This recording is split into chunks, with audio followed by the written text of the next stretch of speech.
जय महाराष्ट्र विद्यार्थी मित्रांनो, कशा आहात तुम्ही सर्वजण? आर क्लासेस वरती तुमचं सहर्ष स्वागत आहे. जो की आर क्लासेस चॅनल आहे यावरती सगळे आपले पॉलिटेक्निकचे, सायन्सचे तसेच 12वीचे जे काही तुम्ही सायन्स फिजिक्स शिकत असता 12वी मध्ये त्याचे सगळे व्हिडिओ आपले पडत आहेत. त्यामध्ये आपल्याला एक सर्वात महत्त्वाचं पार्ट म्हणलं तर 3 फेज स्टार कनेक्शन हे चांगल्या प्रकारे आपल्याला शिकायचं आहे. आता यामध्ये काय आहे बघा, 3 फेज आहेत, 3 फेज. 3 फेज म्हणलं तर किती फेज? 3 फेज. आणि यालाच आपण म्हणू शकतो पॉलीफेज. 3 फेजला काय म्हणू शकतो आपण? पॉली. पॉली म्हणजेच काय? अनेक.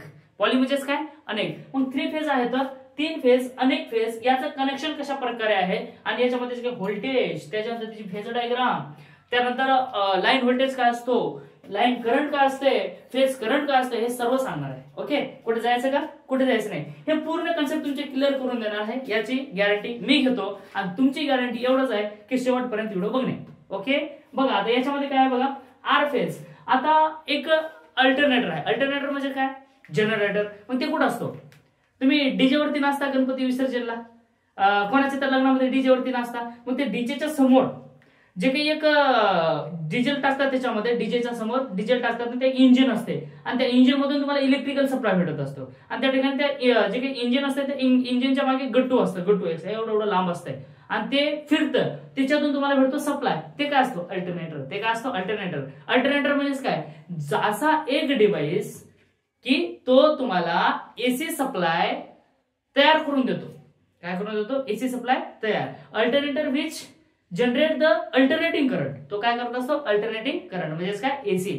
मग ते तुम्हाला काय देते? सप्लाय देते. मग ते सप्लाय म्हणजेच काय? अल्टरनेटर. मग ते सिंगल फेज देतो का 3 फेज? कुठल्या ठिकाणी सिंगल फेज आणि कुठल्या ठिकाणी 3 फेज, म्हणजे 2 टाइपचे फेज असतात. मग 3 फेज म्हणलं तर किती? 3 फेज. कोणते कोणते? आर, वाय अँड बी, असे किती? 3.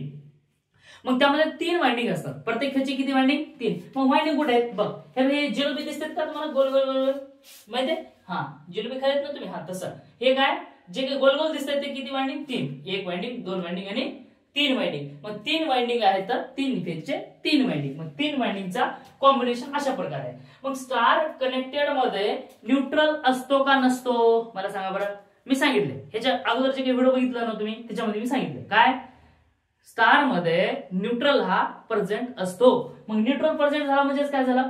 प्रत्येक वाइंडिंगचे जो काही दुसरा टर्मिनल आहे तो शॉर्ट केला जात असतो. बघा काय, प्रत्येक वाइंडिंग, ही एक वाइंडिंग, ही एक वाइंडिंग, ही एक वाइंडिंग, असे किती वाइंडिंग? 3. या तिन्ही वाइंडिंगचे सेकंड टर्मिनल आहे ते काय केले? शॉर्ट केले का नाही?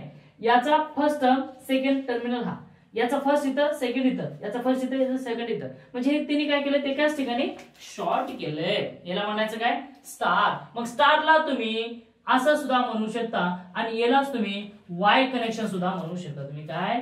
वाय कनेक्शन सुद्धा म्हणू शकता. याच्यामध्ये फेज आणि लाईन याच्यातला फरक. आता बघा या ठिकाणी हा व्होल्टेज, हा व्होल्टेज, हा व्होल्टेज म्हणजे आर वाय बी चा व्होल्टेज दिसतो. मग फेज व्होल्टेज काय भानगड आहे आणि लाईन व्होल्टेज काय भानगड आहे बघ. आता फेज व्होल्टेज म्हणजेच काय रे? या ठिकाणी बघा न्यूट्रल सोबत जे काही व्होल्टेज घेता तुम्ही याला म्हणायचं काय?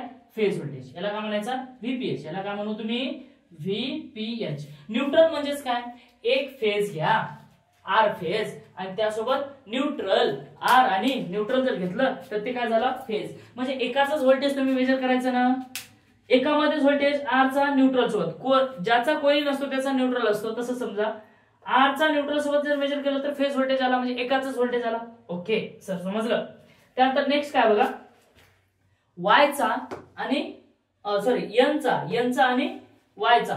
बघा या ठिकाणी हा वाय आणि हा एन, या दोघातला जे काही व्होल्टेज घेताय तो कोणता आला आहे तुमचा? व्हीपीएच. म्हणजे हे दोघांसोबतच. तसंच जर एनचा आणि बीचं घेतलं तर काय येणार आहे? एन आणि बीचं घेतलं तर काय? Phase voltage. बघा याचं आणि याचं व्होल्टेज. बरं हे कसं घेणार तुम्ही? मल्टीमीटरला किती टर्मिनल असतं सांगा बरं मला. मल्टीमीटर काय काम करतो? व्होल्टेज मेजर करतो का नाही? किती टर्मिनल? 2. मग ते काय? एक टर्मिनल ए ला लावायचा, एक लीड ए ला आणि दुसरी लीड ए ला. जेव्हा तुम्ही एक फेज आणि एक न्यूट्रल लावता तेव्हा तुम्हाला भेटतो फेज व्होल्टेज. त्याला काय भेटतो? फेज. आणि असं जर म्हटलं लाईन जर व्होल्टेज काढायचं म्हटलं तर कसं काढणार? एक आर ला लावायचा आणि दुसरीची काही लीड असते, एक रेड आणि एक ब्लॅक असते. रेड वाली आर ला आणि ब्लॅक वाली वाय ला जर लावलं, या दोघांच्या मध्ये जर लावलं आर आणि वाय ला, तर काय तुम्हाला भेटतो? Line voltage. दोघांमध्ये काय? लाईन. म्हणजे दोन मेन फेज मधला voltage, the voltage between any two phase is called as a line voltage. काय?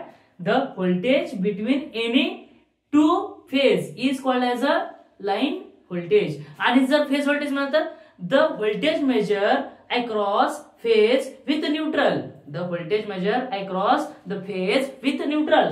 म्हणजे फेज आहे त्याच्यासोबत कोण आहे? न्यूट्रल. याच्यातलं जे काही फेज आहे यामधला जे काही व्होल्टेज आहे त्याला म्हणायचा फेज व्होल्टेज. समजलं का नाही? सोपं आहे का नाही? बरं एक ट्रिक सांगतो लक्षात ठेवा. बरं ते ट्रिक सांगतो. ट्रिक म्हणजे काय? लाईन व्होल्टेज आणि फेज व्होल्टेज काय असतं ते सांगतो मी तुम्हाला, त्याच्यानंतर फेजच आहे. ट्रिक बघा, तुम्ही काय करता माहिती का? तुमच्या भावाच्या लग्नामध्ये जाता, जर मुलगा असेल तर लग्नामध्ये जाता की नाही. मग लग्नामध्ये गेलं की मग त्या मस्त 2-4 पोरं असतात आणि ते 2-4 पोरं 5-6 पोरं मस्त गुळपाळ होऊन थांबतात आणि स्टेजच्या बाजूला म्हणजे स्टेजच्या खाली थांबतात. आणि स्टेजवरती कोण थांबतात? जास्त मुली थांबतात की नाही? तुम्ही नाही त्यात नाही, मुली थांबतात की नाही? मग ते काय करतात? मग आमचे मित्र हे छपरी फिपरीपणा केलेले असं तसं. मग ते काय म्हणतात माहिती का? आमचा एक हळूच एक पोरग काय म्हणतात माहिती का? तू बघितलंस का रे ते पोरगी मला लई बघत होती. म्हणतात की नाही? प्रत्येकाची डायलॉग असते. लग्न लागल्याच्या नंतर प्रत्येकाची डायलॉग असते. काय म्हणते? एक पोरगी त्या स्टेजवर मला बघत होती. म्हणजे काय असं म्हणतात ना, मायला ते एक पोरगी होती लईच लाईन मारत होती मला. म्हणजेच काय? लाईन. म्हणजे दोघं होते ना, ह्यानं त्याला बघितलं, तिने ह्याला बघितली. म्हणजे काय झालं? लाईन. दोघांमध्ये काय झालं? लाईन. दोघांमध्ये काय झालं? लाईन. दोघं कोण? हे आर आणि वाय. हे दोघांतलं जर व्होल्टेज म्हणलं दोघं म्हणजेच काय? लाईन. यातलं काय? लाईन. तसंच वाय आर आणि जर बी जर म्हटलं दोघं म्हणजेच काय? लाईन. म्हणजे हे दोघांमधलं काय? लाईन. आणि एकटं जे असतं माझ्यासारखं काय करते? एकटंच. त्याला कोणीच राहीना. त्याला काय करते माहितीये का? आपला जीव म्हणजे एकटा जीव सदाशिव. तसं म्हणजे त्याला कोण आहे? आई वडील. म्हणजे त्याला कोणीच नाही, फक्त आई वडील आहेत. सगळ्याला सांभाळून घेणारा कोण आहे? न्यूट्रल. म्हणजे आई वडील सगळ्याला सांभाळून घेतात की नाही? आई वडील. तसं आर आणि एन या दोघांमधला म्हणजेच काय? एकटा आणि न्यूट्रल. एकटा आणि न्यूट्रल विथ फॅमिली जर म्हटलं तर काय? फेज. म्हणजे एकटा आणि न्यूट्रल जर असेल तर फेज व्होल्टेज. मग याचं बघा फेज व्होल्टेज आणि लाईन व्होल्टेजचं कॉम्बिनेशन काय आहे तुम्हाला झटकीच सांगून टाकतो. बघा, जेव्हा तुम्ही स्टार कनेक्टेड घेता त्यावेळेस याच्यामधला जे काही फेज व्होल्टेज आहे तो किती असेल किंवा लाईन व्होल्टेज किती असेल? जनरली याचा जे काही व्होल्टेज आहे लो असतो. जनरली किती? लो. म्हणजे आपण सिंगल फेज घेतो ना, ते किती जनरली लो असते? 240 असते. तर बघा व्हीपीएच म्हणजेच काय झालं? Phase voltage equal to line voltage म्हणजेच काय? VL divided by √3. काय म्हटलं मी?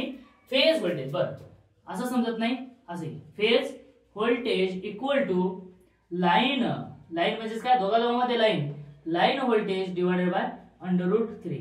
बरं सर हे फेज व्होल्टेज आला. लाईन व्होल्टेज काढायचं म्हणलं कसं काढू? दोघांमध्ये लाईन व्होल्टेज कसं काढायचं? बघा कसं काढायचं. काही करायचं नाही. हे जे काय √3 आहे ना ह्याला इकडे पाठवून द्या. √3 ला काय करू? इकडं. म्हणजेच कसं बघा, जर व्हीएल जर काढायचं असेल, आता हे व्हीएल ला इथंच ठेवा आणि हे अंडर ला इकडे जर पाठवून दिलं तर काय? √3 इंटू व्हीपीएच होतो का नाही रे? √3 इंटू व्हीपीएच आला का नाही? म्हणजे याच्यामध्ये काय आला? लाईन व्होल्टेज आणि फेज व्होल्टेज. जर फेज व्होल्टेज जर काढायचं असेल तर व्हीएल डिवाइडेड बाय √3 आणि जर फेज जर काढायचं असेल, लाईन जर काढायचं असेल, line voltage VL line voltage काय? √3 इंटू व्हीपीएच आला का नाही? तसंच आता आपल्याला फेजर रिप्रेझेंटेशन बघायचं आहे. प्रत्येक फेजर मध्ये एका बरं मला सांगा, एक सायकल कंप्लीट करण्यासाठी किती डिग्री? 360. किती? 360. मग एक सायकल कंप्लीट करण्यासाठी किती लागतात रे? 360 डिग्री लागतात का नाही? 360.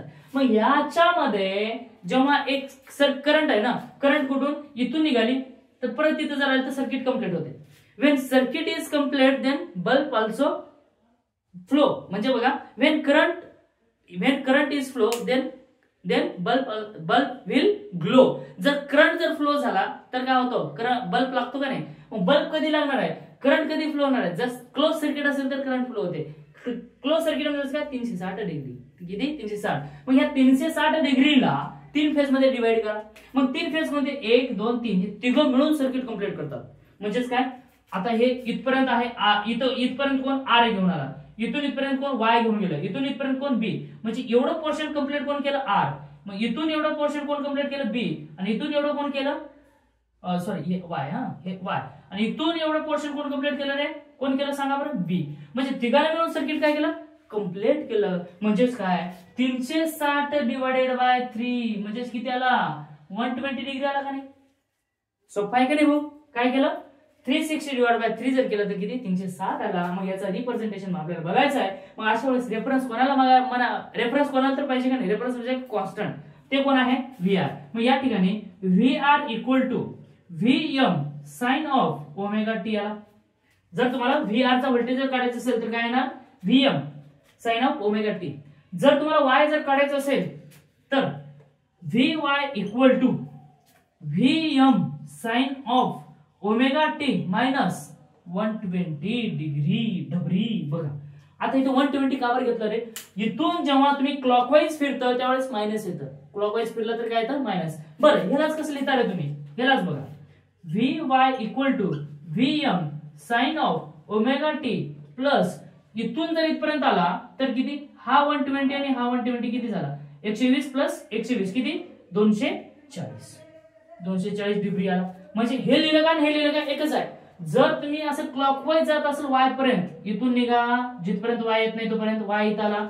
जसं तुम्ही क्लॉकवाईज जाता तसं काय घेणार तुम्ही कसं काय निगेटिव्ह. बघा निगेटिव्ह आला की नाही क्लॉकवाईज म्हणजे असं घड्याळाच्या काट्याच्या दिशेने फिरलं म्हणजे काय आला पॉझिटिव्ह आला म्हणजे किती आला 120. आणि तसंच जर तुम्ही असं जर याचं म्हटलं असं खायचं तोंडातच जाते असं खायचं म्हटलं मी तोंडात पण असं उलट जाते की नाही उलट आवड जाते की नाही. आणि असं सोपं खाले की हा म्हणजे जवळ काय क्लॉकवाईज का अँटी क्लॉकवाईज क्लॉकवाईज फिरला तेव्हा किती 120 आला मायनस आला. आणि जर क्लॉकवाईज जर फिरून जर म्हटलं इथे याचं तर किती 240 यावं लागेल. मग तसंच VB इक्वल टू येईल VB equal to VM sine of omega t. बरं आर पासून VB कुठं आहे क्लॉकवाईज ने गेलं तर 120 प्लस 120 म्हणजे किती minus 240 degree.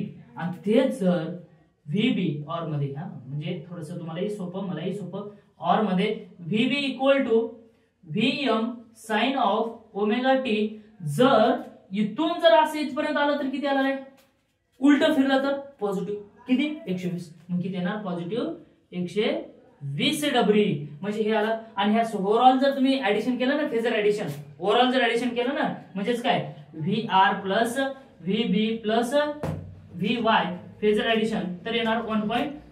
Very very very very very very important. हे एक्झाम मध्ये येतं कुठल्या कॉम्पिटिटिव्ह एक्झाम मध्ये फेजर ऍडिशन किती 1.5 असते प्रत्येकाची. ठीक आहे चला. जर व्हिडिओ बरं स्टार झाला डेल्टा झाला अरे आपलं महत्वाचं राहिलं ना स्टार मध्ये स्टार कनेक्शन मध्ये IL equal to IPH. IL equal to खूप महत्वाचा मुद्दा आहे काय. जर स्टार कनेक्टेड असेल तर line current equal two phase current. याची करंट जेवढी आहे म्हणजेच R ची जेवढी करंट आहे तेवढीच ह्या दोघांमध्ये असणार आहे. काय म्हटलं मी याची करंट जेवढी आहे तेवढीच ह्या दोघांमध्ये. म्हणजे स्टार कनेक्शन मध्ये काय म्हटलं मी लाईन करंट आणि फेज करंट सेम असते. कशी असते सेम लाईन करंट आणि फेज करंट. बघा मजा आली की नाही एवढं झालं की नाही. एवढं जर आला तर पुढे सगळं तुम्हाला प्रॉब्लेम सोपे आहे. प्रॉब्लेम घेणार आहे मी ह्याच्यावरती एकदम सोपे प्रॉब्लेम काय नाही. आणि त्यानंतर अजून एक व्हिडिओ बनवणार आहे मी पॉवर फॅक्टर पॉवरचा ते तुम्ही बघून घ्या मी टाकतो. ठीक आहे बघा व्हिडिओ आवडला असेल लाईक करा शेअर करा आणि सबस्क्राईब करायला मात्र विसरू नका. Thank you take care bye bye all the best.